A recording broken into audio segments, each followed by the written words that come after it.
c'est celui-ci, c'est 40 000 ans, et c'est du silex, c'est de la marque Acide. Le plus ancien foyer découvert, là, c'est 600 000 ans, mais le plus ancien moyen pour faire du feu connu, c'est celui-là, c'est un briquet, ça s'appelle un briquet, c'est un percuteur en silex et une marque Acide. Et ça, c'est 40 000 ans à tester, quoi. Donc en fait, ce qui se passe, c'est quand je percute ma marque Acide avec mon silex, la marque Acide, c'est une pierre qui contient énormément de minerais de fer. Vous tenez vos appareils photo, mais sinon vous pouvez la tenir en main, la faire tourner. Voilà. Donc on voit les brillantes, si on la renifle, elle a une odeur un peu de soufre et de vieilles pièces de monnaie parce qu'elle contient aussi du soufre, ce qui va aussi vachement aider pour faire prendre le feu. Donc en fait, en percutant ma marque Acide, je détache des tout petits morceaux de fer qui s'embrasent avec le choc. Alors là, d'habitude je le fais à l'intérieur, ici on voit rien du tout, il fait trop clair. Mais je vous montre avec un briquet gaulois. Le principe est exactement le même, sauf que c'est plus du minerai de fer, c'est directement de l'acier carboné sur le briquet. Un silex. Ah oui, on voit. Voilà, et là comme les étincelles sont plus grosses, on les voit même à la lumière du jour. Mais en fait il se passe exactement la même chose quand je fais ceci. C'est des étincelles qui sont chaudes, mais je peux le faire sur mon pantalon, je peux le faire sur ma tête, je peux le faire sur mon foin pendant 1 heure, ça ne prendra pas. Ça ne fera pas de trou dans les habits, ça ne me brûlera pas, c'est pas assez chaud. Donc il faut utiliser ce qu'on appelle un initiateur. Le plus ancien, le plus célèbre, le plus utilisé de tous les initiateurs, c'est ceci. Alors en fait c'est un champignon de la famille des polypores, les champignons qui poussent sur les arbres. C'est de l'amadouvier, il s'appelle amadouvier parce qu'il contient de l'amadou. Et c'est cet amadou qui va nous intéresser, vous pouvez aussi le faire tourner. Donc la partie dure là on s'en fiche, mais il y a une petite substance toute pelucheuse, toute douce, qui s'appelle l'amadou et c'est ça qui va prendre très facilement.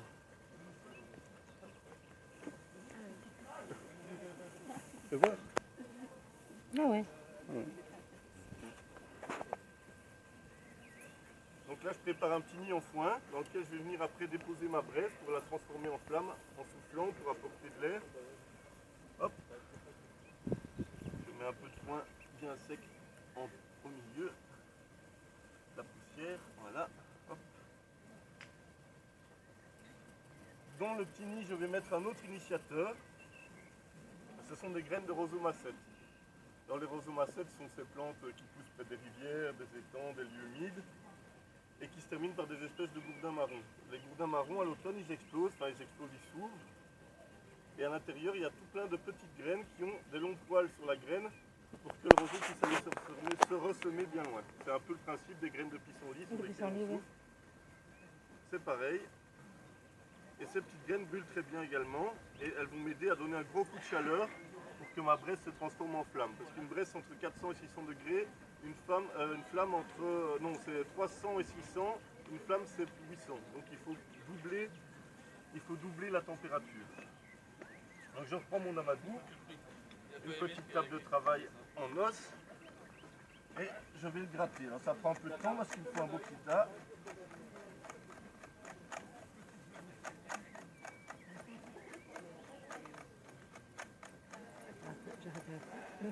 Je mets ton coup. Un mélange de technique et de chance parce que je prends mon silex ou ma marque Acide et je vais essayer que des petites étincelles se déposent sur l'amadou et qu'elles prennent assez longtemps pour se transformer en braise. Plus on fait d'étincelles, plus on a de chance d'y arriver forcément.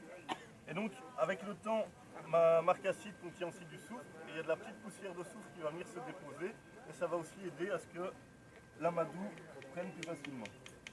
Donc c'est parti, quand je percute en fait, il faut vraiment racler pour arracher le plus de particules de fer possible. Donc en fait je ne tape pas comme ça ne marche pas. Le choc ne doit pas forcément être très violent, mais il faut racler. Et le faire rapidement parce qu'on augmente comme ça le nombre d'étincelles.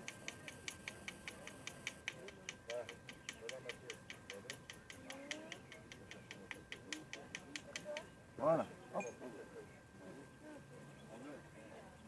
Donc là j'ai deux points où ça s'est embrasé. Alors il ne faut surtout pas souffler parce que c'est très léger, donc ça s'envolerait tout de suite. Donc les petites braises sont en train de bondir. Hop.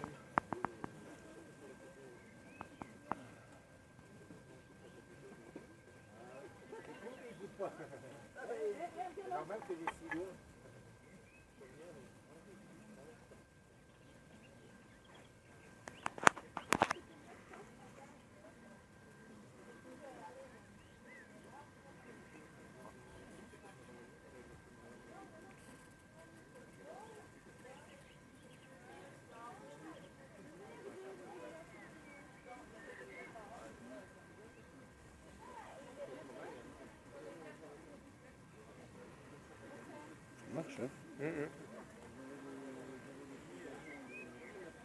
Attention pas de se cramer.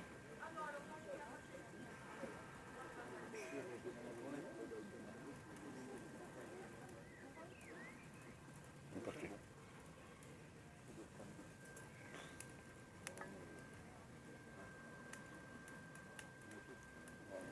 Et voilà.